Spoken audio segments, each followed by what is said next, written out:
आप आशीर्वाद मिले तो बड़े साउड़ तरीके में बोल हाँ ठाणी बात यूं राख ली। धन्यवाद सभापति महोदय, आपने मुझे बोलने का मौका दिया।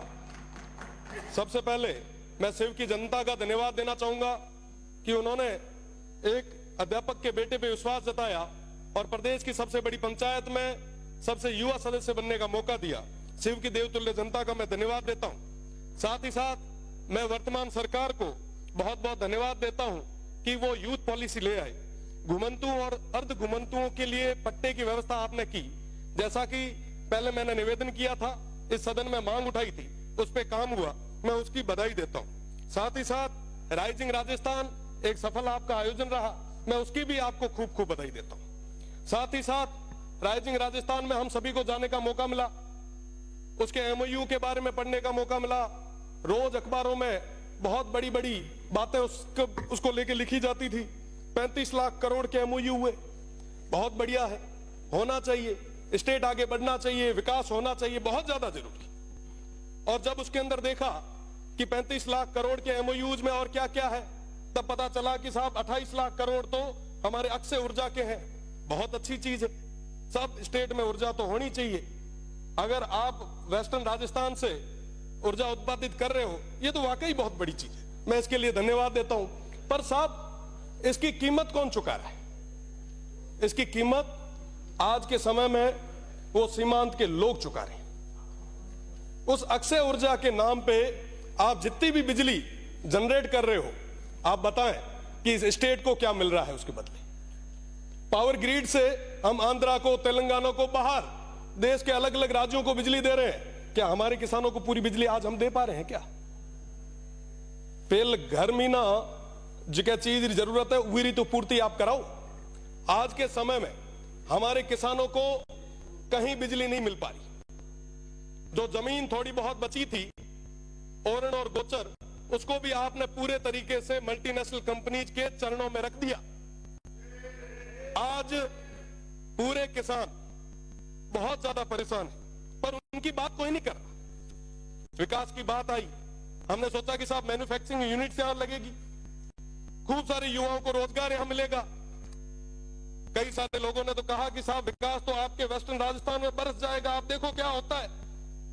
वही सपने हमें दिखाए गए जो रिफाइनरी आई उस समय हमें दिखाए। हमें कहा गया साहब ये आने वाले समय में दुबई बनेगा, जैसे शेखों के पास में रोल्स रॉयस की गाड़ी है वैसी आपके पास भी होगी। यहां पे अपार संभावना है। बदले में क्या हुआ? आज भी वो पश्चिमी राजस्थान, वो सीमांत के लोग वहीं खड़े। आज पुनः वैसे सपने उन भोले भाले लोगों को दिखाए जा रहे हैं। उनको बताया जा रहा है कि साहब आपके यहां रेवेन्यू जनरेट होगा, विकास होगा। साहब सौर ऊर्जा का जो एक प्लांट लगता है ना, लगने के बाद में 2 गार्ड के अलावा तीसरा आदमी नहीं लगता हुआ। और रही बात दूसरी, पहले वो प्लेट साफ करने के लिए एक आधा कोई आदमी लगाया करते थे, आजकल तो उसका भी रोबोट आ गया। और वहां पे पूरे तरीके से वन्य संपदा थी, उसको पूरे तरीके से खत्म कर दिया गया। अभी महाराज जी कह रहे थे लंपी की बात, पिछले लंपी के दौर में हमने भी खूब सारा प्रयास किया।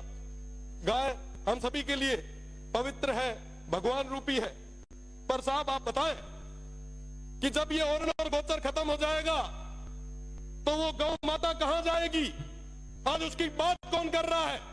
पिछले दिनों भैया गांव में ओरण पे अनैतिक तरीके से, अवैध तरीके से वो अलॉटमेंट हो रहे थे। हमने मांग उठाई, वो लड़ाई लड़ी, बदले में क्या?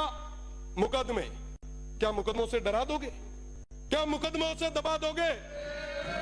मैं आपको कहना चाहूंगा कि वाकई अगर आप चाहते हो, वाकई अगर आप युवाओं के साथ हो, वाकई आप अगर किसानों के साथ हो, मैं आपसे निवेदन करना चाहूंगा कि आप 70% अनस्किल्ड और सेमी स्किल्ड में प्राइवेट जॉब्स में रिजर्वेशन लाएं और कहें कि साहब जहां पे ये काम हो रहा है वहां के युवाओं को हम वरीयता देंगे।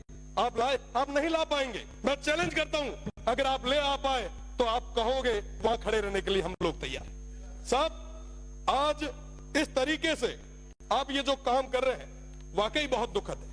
लाखों की संख्या में खेजड़ियां कट रही है, वन्य संपदा खत्म हो रही है।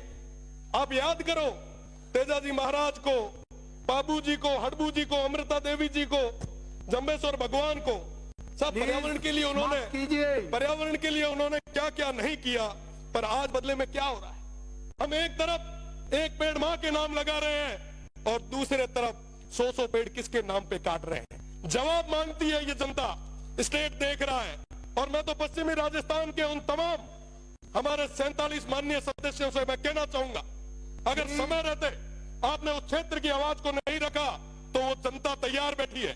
ये 1 साल निकल गया, 4 साल निकल जाएंगे, पता नहीं चलेगा। साहब उन लोगों के लिए, उन सीमांत के लोगों के लिए अगर कुछ भला कर सको तो कर लो, इससे बड़ा कोई मौका नहीं आना है। आप जिस सौर ऊर्जा की बात कर रहे हो, आप जिस विंड की बात कर रहे हो, मैं बताना चाहूंगा वो विंड जहां लगता है आसपास के 500 मीटर उस परिधि में कोई भी इंसान और आने वाली पीढ़ी वो सुन नहीं पाएगी।